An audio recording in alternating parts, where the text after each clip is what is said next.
Ke sorotan berikutnya, Saudara. Nenek Elina Wijayanti, korban pengusiran dari rumahnya di Sambikerep, Surabaya, berharap rumahnya dibangun seperti semula. Nenek berusia 80 tahun itu berharap semua surat-surat berharga juga dikembalikan.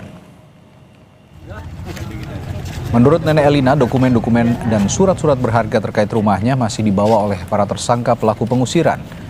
Ia berharap kasus ini diproses secara adil. Selain itu, surat-surat berharga miliknya juga dikembalikan. Nenek Elina meminta rumah yang telah dirobohkan dibangun kembali seperti semula.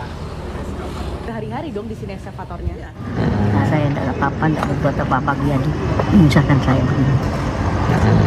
Jadi keinginannya mereka keduanya itu dihukum seperti apa? Ya, sesuai dengan perbuatannya dia. Mereka. Terus terkait harta-harta dari nenek sendiri? Ya, saya minta dikembalikan. Dikembalikan. Apa aja itu nek yang Ya, hilang? seperti asalnya. Surat-surat, Iya, surat tanah, sertifikat, terus kendaraan, dalam motor, ya. Nah, sepeda biasa, laptop. Terus untuk rumah sendiri, nenek keinginan seperti apa? Untuk rumah sendiri? Bangun kembali. Sudah. Seperti semula. Seperti yang Iya, semula. kita tidak punya salah. Sebelumnya, penyidik Polda Jawa Timur menangkap Samuel Adi Kristanto yang diduga mengusir dan melakukan kekerasan kepada Nenek Elina. Samuel ditangkap polisi usai dilaporkan oleh Nenek Elina karena diduga telah mengusir dan melakukan kekerasan secara bersama-sama. Hingga kini polisi telah melakukan pemeriksaan terhadap 6 orang saksi setelah proses hukum dinaikkan ke tahap penyidikan.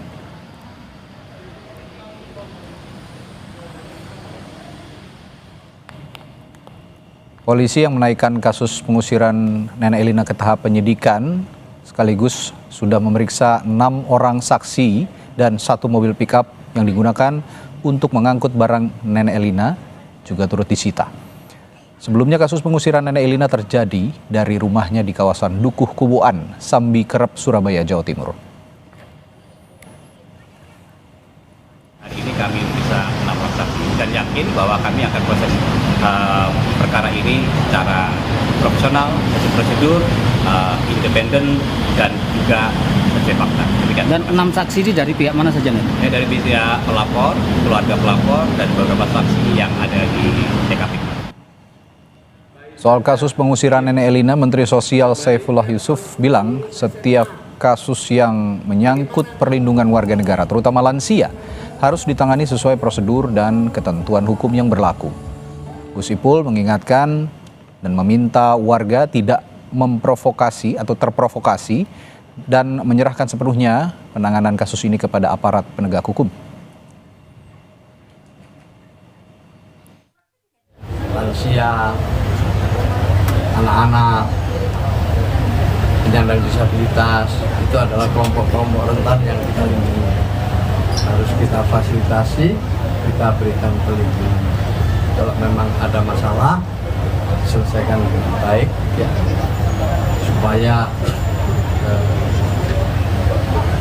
orang tua kita, kelompok-kelompok rentan ini benar-benar bisa memperoleh hak. Lalu bagaimana perkembangan penanganan kasus pengusiran terhadap Nenek Elina dari rumahnya? Kita akan tanyakan jurnalis Kompas TV Mahendra Triginanjar. Mahendra, sejauh ini siapa saja yang sudah ditangkap polisi, Mahendra? Ya, Randi dan saudara, bahwa pihak Direktorat Reserse Kriminal Umum Polda Jawa Timur telah melakukan penyidikan terkait kasus pengusiran ataupun dan juga pengerusakan rumah dari Nenek Elina Wijayanti, di mana pihak Polda Jawa Timur sendiri telah menetapkan 2 orang tersangka, yaitu Samuel Adi Kristanto dan juga M. Yasin, di mana Samuel sendiri telah diamankan oleh Direskrimum Polda Jawa Timur pada hari Senin kemarin, dan juga untuk M. Yasin yang merupakan ormas, salah satu oknum ormas yang videonya viral saat tersangka ini yaitu M. Yasin ikut serta ataupun ikut mengangkut paksa ataupun mengangkat paksa Nenek Eliana dari dalam rumahnya saat kejadian sebelum terjadinya pengerusakan rumah dari Nenek Eliana. Hingga saat ini memang pihak Polda Jawa Timur masih menetapkan 2 orang tersangka yaitu Samuel Adi Kristanto dan juga M. Yasin dari oknum ormas yang ikut serta dalam kasus ini sendiri.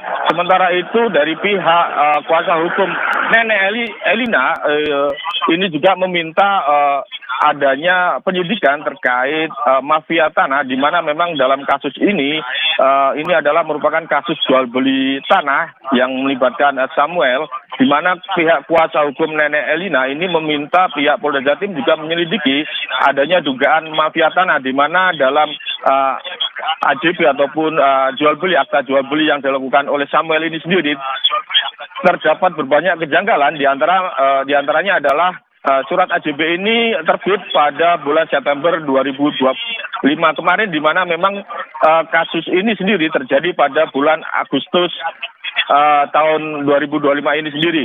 Selain itu juga di dalam surat AJB ini tidak ada tanda tangan dari Nenek Eliana maupun yang mewakili. Bahkan kedua tanda tangan ini dilakukan oleh Samuel sendiri. Ya, Randy. Ya, tadi Anda mengatakan sudah 2 ya yang ditetapkan oleh tersangka, yakni Samuel dan juga M. Yasin. Dari 2 tersangka yang telah ditetapkan ini, Hendra, peran dari Samuel dan juga M. Yasin ini apa saja? Apakah memang yang memerintahkan dan mengeksekusi atau memang ada peran lainnya, dan juga apakah ada kemungkinan tersangka baru yang akan ditetapkan di kemudian hari? Ya, Randy dan saudara, bahwa untuk peran dari Samuel Adi Kristanto ini sendiri adalah pelaku utama ataupun otak dari kasus yang saat ini ditangani oleh Polda Jawa Timur. Sementara untuk M. Yasin yang